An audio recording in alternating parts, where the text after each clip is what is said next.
the questions. So we'll take a pause with the questions now and hand over to our panelists. I'll start with you, Stella. Sure. Thank you for not asking me very many questions. So I think there were two questions addressed to me. The issue of Sudan being a signatory to the Convention on the Rights of the Child and the African Charter on the Rights and Welfare of the Child, and what is being done by the AU. The answer is I haven't seen anything with respect to any response around the children being recruited and used for military purposes in the conflict. But that said, I think a lot of the responses I had said earlier by the AU is framed based on a lot of the advocacy that is done, targeting them and awareness raising with the African Union mechanisms. So it's something for us. If there are any reports, especially, I think the African Commission Fact-Finding Mission had actually opened up requests for information to be shared with them around the violations that have been committed in Sudan. And so this is one of the avenues that we can actually use if there are any reports to submit to the Commission. If you don't know how to do it, just speak to me after this. I'll give you information on how that can be done. The other question is the issue of the role of the African mechanisms in realizing transitional justice in the case of Sudan, and the crimes committed previously are being repeated. I think this is what I was talking about, the opportunities that exist at the moment based on the mechanisms that have been established, the fact-finding mission, and also future opportunities that we should be strategically placing ourselves and informing the AU about what they need to do next on Sudan, including consideration for a mechanism that actually will take the documented information and the investigations to the next level, to the prosecution level. But that said, let me just touch on something that I forgot to say previously. I know both the other speakers, His Excellency and my colleague, spoke about collaboration a lot, the need for collaboration. I think that is key, and partly because, as we've heard, most of these mechanisms are also time-bound. So the fact-finding missions have been time-bound. The one which was established for the situation in Tigray was time-bound. When it wound up, what was left? The AU is the one which has been monitoring. They've been having monitors go into Tigray to monitor the situation, the implementation of the agreement that was reached in Pretoria that allowed for a ceasefire in the conflict in Tigray. What we've also seen is in the situation in South Sudan, now they are setting up transitional justice mechanisms, but which institution has actually consistently been pushing for this? It has been the AU, the Office of the Legal Counsel. So I think collaboration is key, and it's good to hear that it is actually in the hearts and minds of other institutions, international institutions and mechanisms that have been established. So where possible, I would urge deference to the AU. The AU has its challenges, but it is the only continental body that we have. What we can do is keep pushing it to do better for Africans and to do better for the people of Sudan. So in terms of the legacies that can be taken forward, eventually when these other mechanisms are not actively involved in the Sudan, the AU will be left to pick up the pieces, and we have to keep pushing the AU to do better in establishing mechanisms that are effective and responses that are effective for the people of Sudan. Thank you.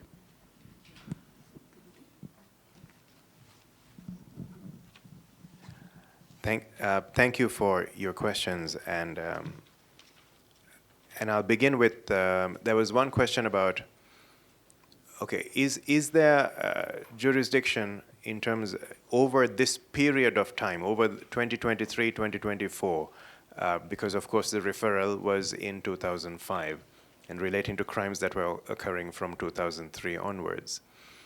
And the answer is yes, or at least the position of the Office of the Prosecutor is that because what is happening in 2023 is so closely connected and so similar to what was happening in 2003, 2004, etc., that there is a connection, that there is and that we have jurisdiction to investigate these crimes.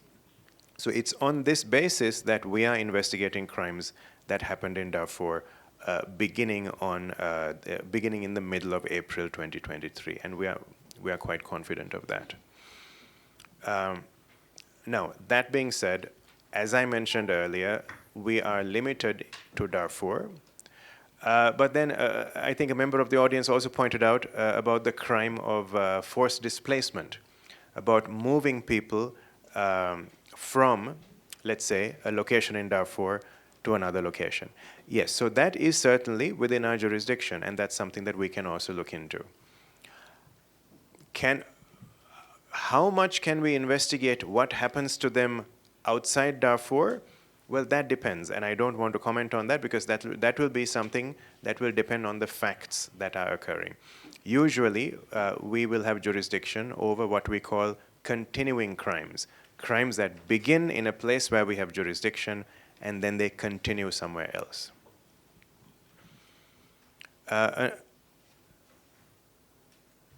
Yes, another person went back to the problem of 20 years.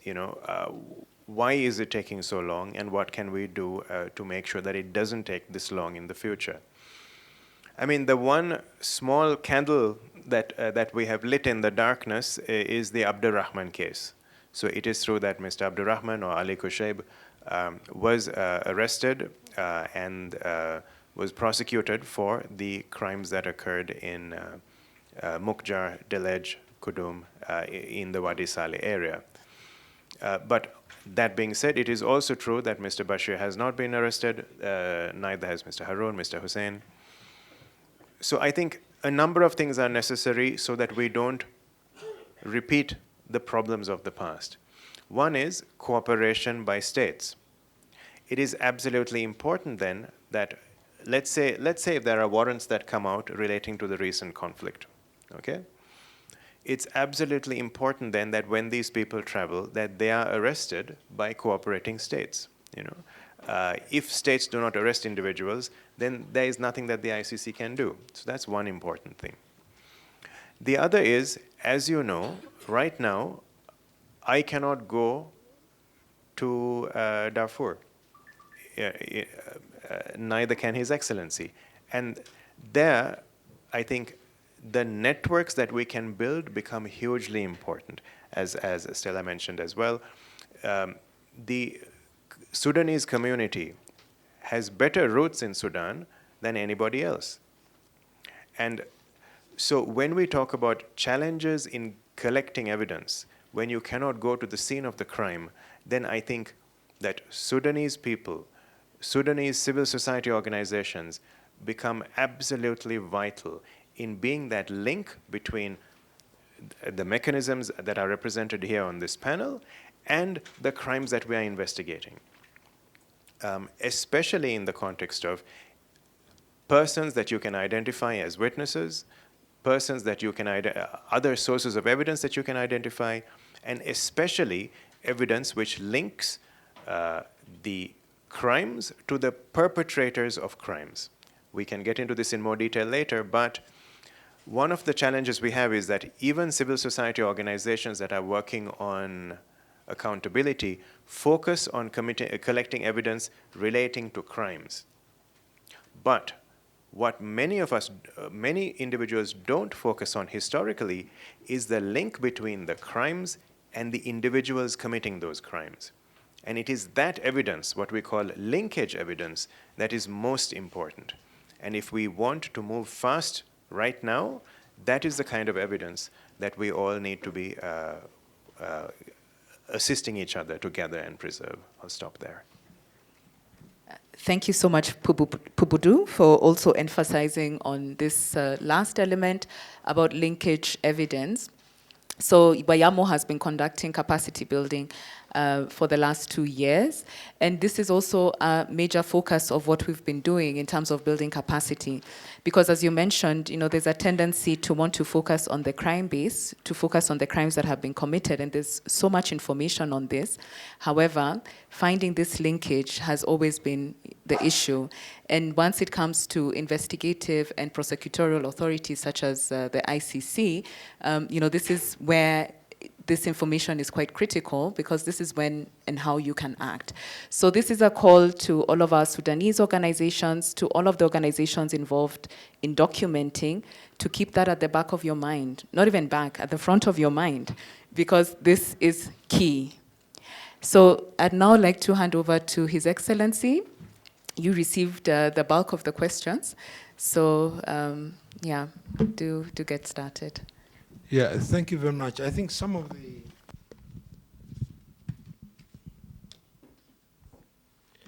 the comments, questions are interrelated, but I will try to consolidate some of them. So the first one, and I think I want to complement what Pubudu has just said about reliance on civil society organization and the kind of evidence and information they generate.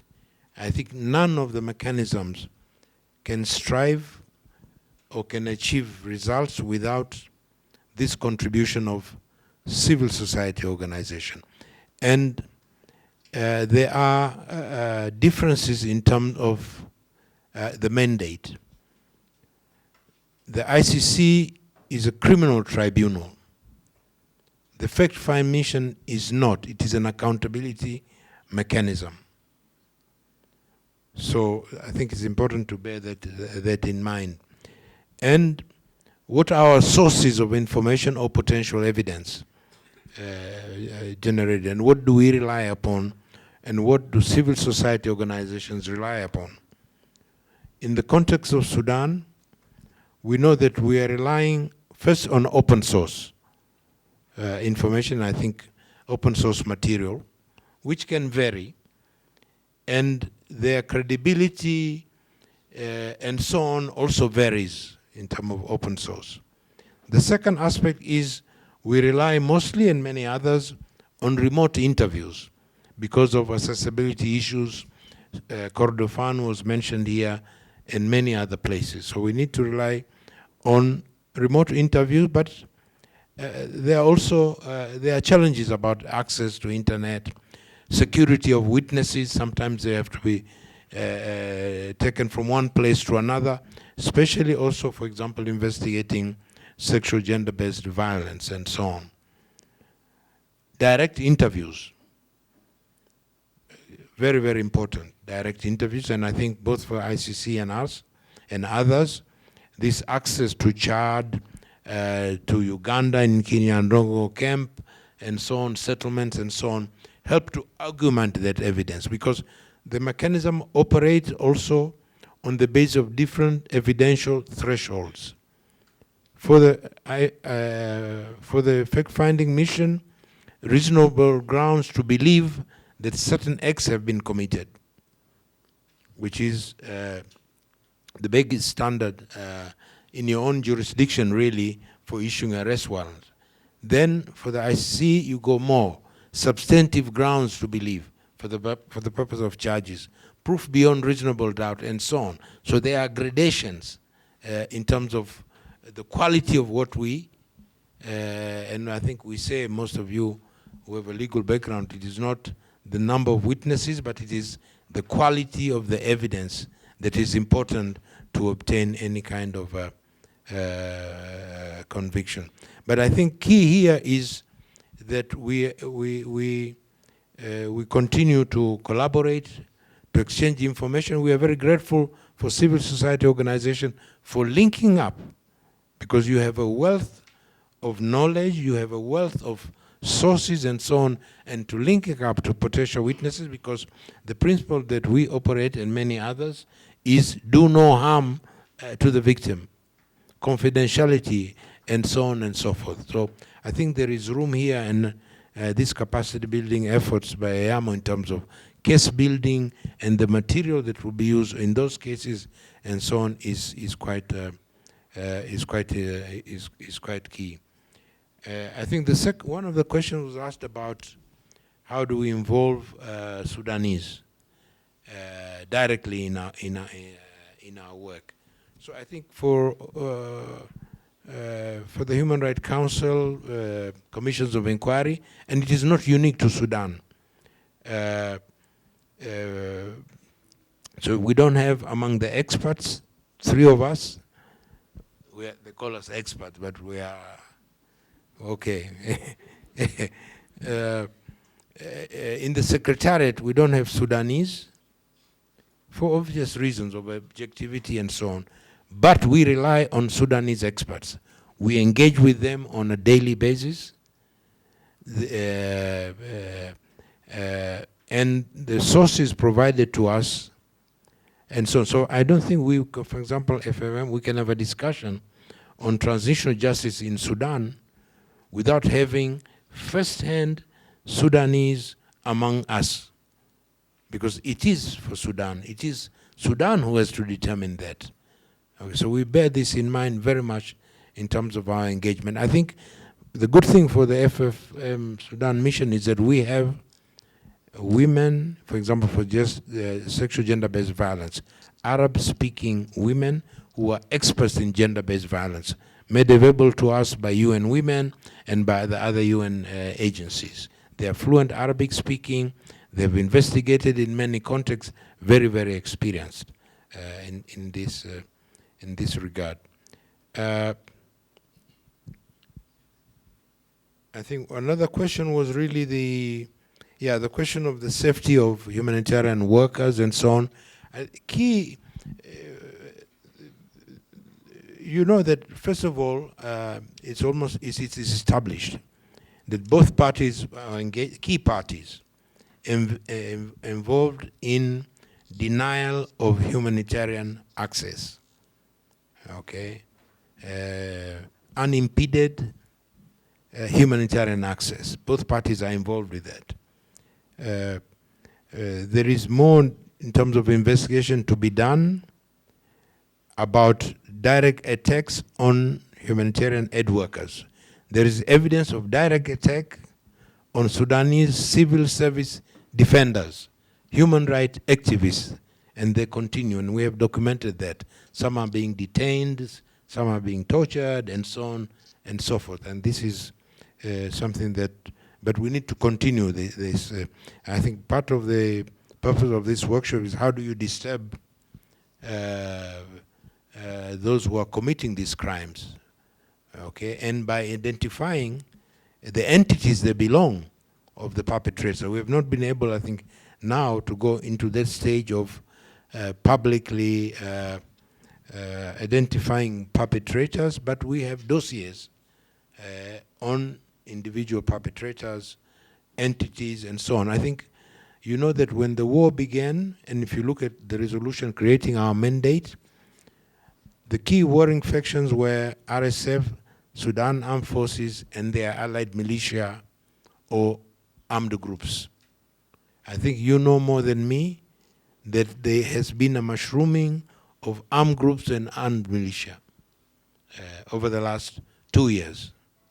So those is a new element, and that we need support from you, civil society organization, in terms of identifying those militia, under whose command they operate, and so on, and so forth. I think the other question, the other problem that was raised was about the arms embargo and the flow of arms.